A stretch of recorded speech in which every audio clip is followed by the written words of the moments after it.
The display of animals in zoos and menageries has a long and controversial history. Many people who see zoos as places of cruelty campaign to close down zoos and similar establishments because they believe that we have no moral right to imprison and display animals for any purpose.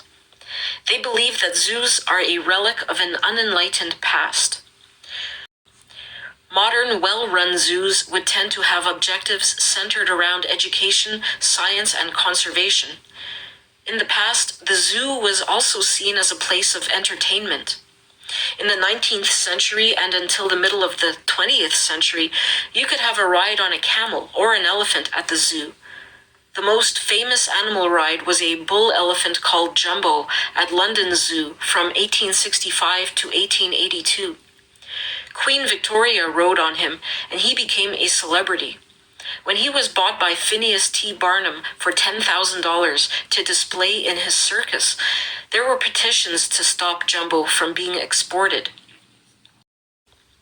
In 1926, London Zoo staged an event which involved dressing baby chimps in human clothing and sitting them round a table set for a human meal.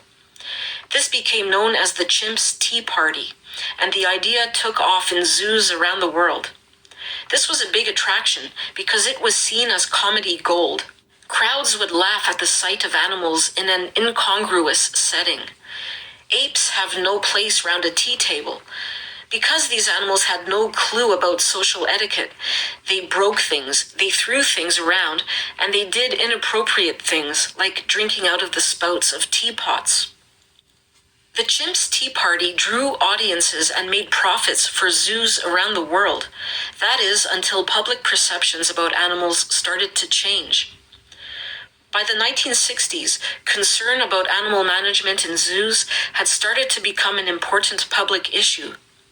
Things like the Chimps Tea Party were seen as degrading, demeaning, and humiliating for animals.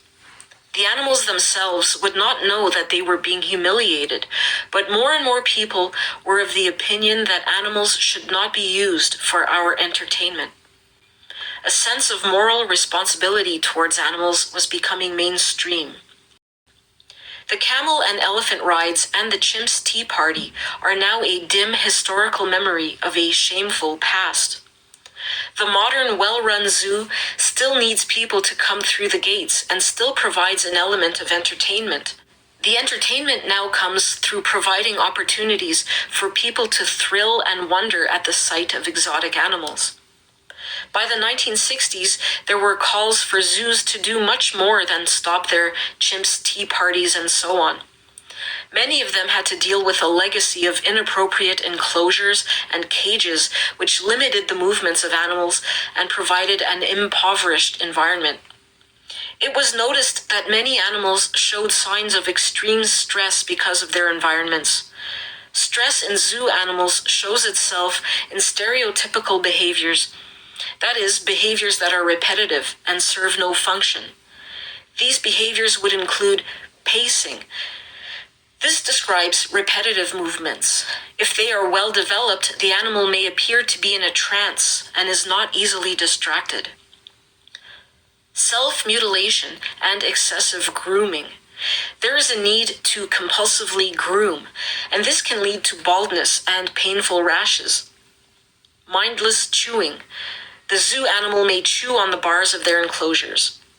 Jumbo, the giant elephant, went from a zoo environment to a circus one, and there have been similar concerns about the ethics and morality of using animals in circuses.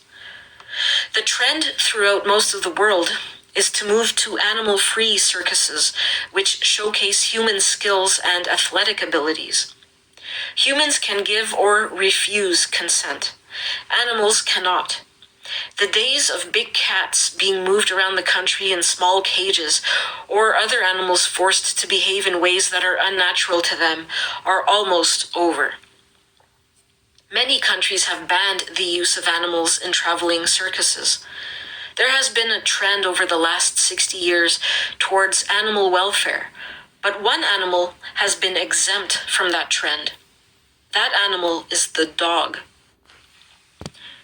TV talent competitions regularly feature circus-style dog acts. An example is that the $1 million first prize for the 2012 season of America's Got Talent was won by a circus-style dog act. What is the difference between lions jumping through hoops and dogs jumping through hoops? Are dogs walking on their hind legs any more appropriate than elephants standing on their heads? Neither of these are natural activities for these named animals. They are both persuaded to do these activities for the trivial amusement of humans. We have dog talent and agility acts at international canine shows, and yet the organizations running these shows pretend to be dog advocates. It is no different from the circuses of yesterday. The chimps' tea party has, thankfully, come to an end, but the dog equivalent is with us every day of the week. Dog owners will dress their dogs in human-style clothing and post photos of the result on social media for our amusement and wonder. It is difficult to avoid photos of dogs dressed as humans for whatever reasons the owner has decided.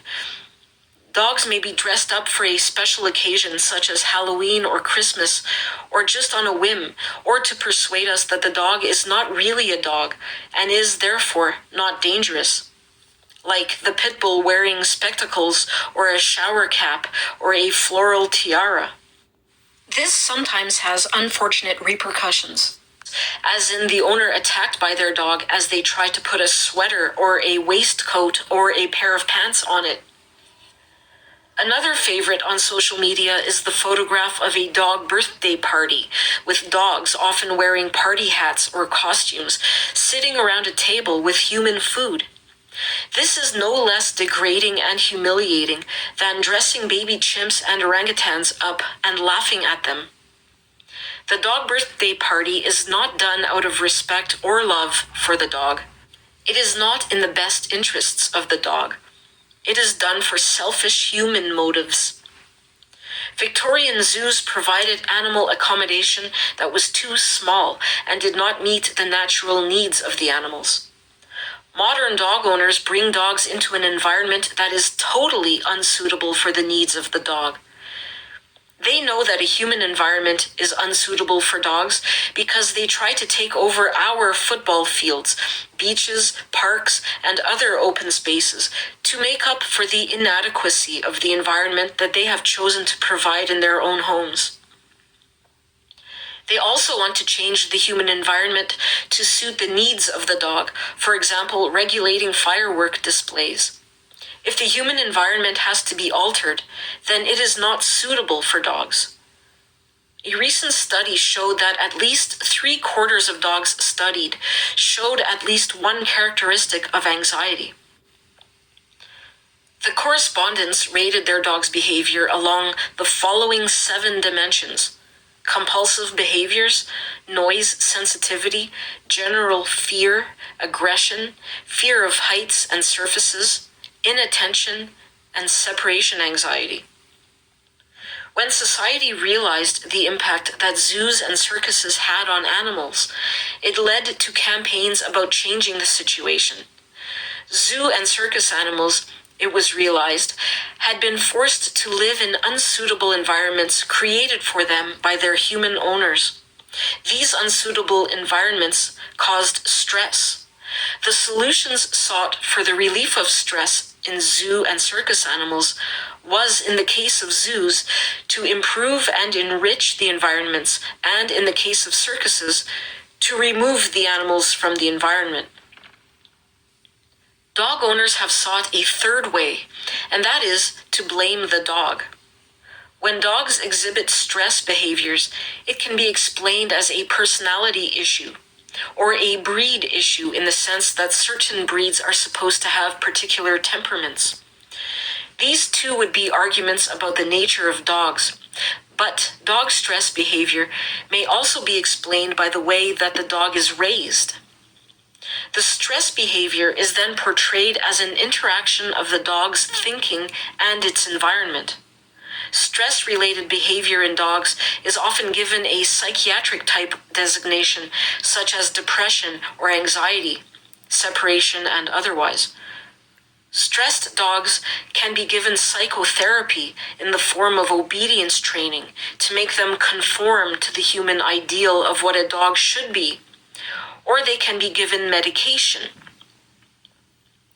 Instead of being recognized as responses to the cruelty of a damaging lifestyle imposed on dogs by humans, aberrant dog behavior is given a psychiatric style designation and is medically managed.